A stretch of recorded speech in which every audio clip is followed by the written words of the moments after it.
as the beast would take his position as ruler, and the fake war on terror enslaved the masses.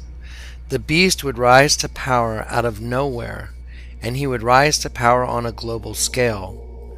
A junior senator with little to no experience would seize the throne of the most powerful nation in the world. Through his promise of peace, he would go out and conquer and beguile the masses.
The United States is disgusted that a couple members of this council continue to prevent us from fulfilling our sole purpose here, addressing an ever-deepening crisis in Syria and a growing threat to regional peace and security.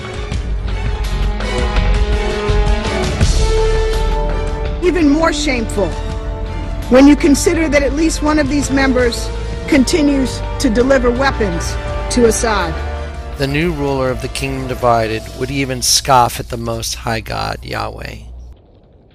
Which passages of Scripture should guide our public policy? Should we go with Leviticus, which suggests slavery is okay? Or we could go with Deuteronomy, which suggests stoning your child if he strays from the faith? Or should we just stick to the Sermon on the Mount, a passage that is so radical that it's doubtful that our own Defense Department would survive its application? Folks haven't been reading their Bible.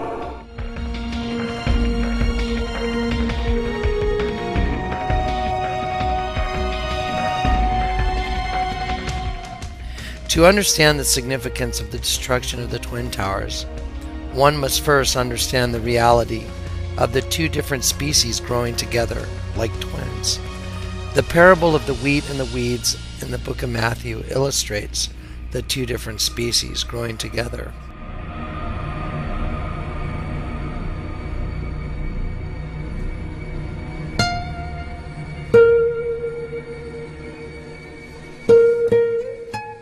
The destruction of the Twin Towers was Satan's declaration that the twins were gone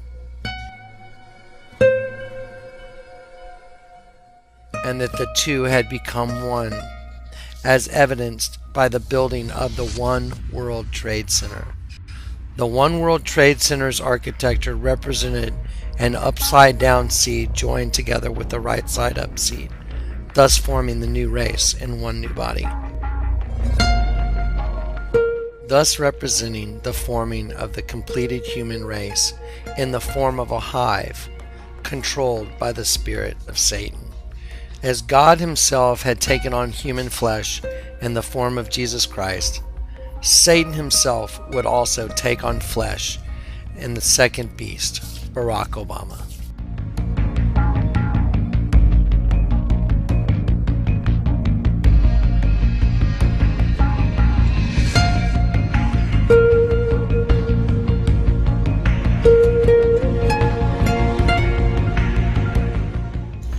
Through the destruction of the Twin Towers and the tearing down of what once existed, the building of the One World Trade Center would represent Satan's recreation of a temple in which he would sit as the king, the commingling of the serpent seed with the seed of the woman by signing an 11,000-pound steel beam and by writing the words, "We remember, we rebuild, we come back stronger," Satan would scoff at the Most High God, Yahweh.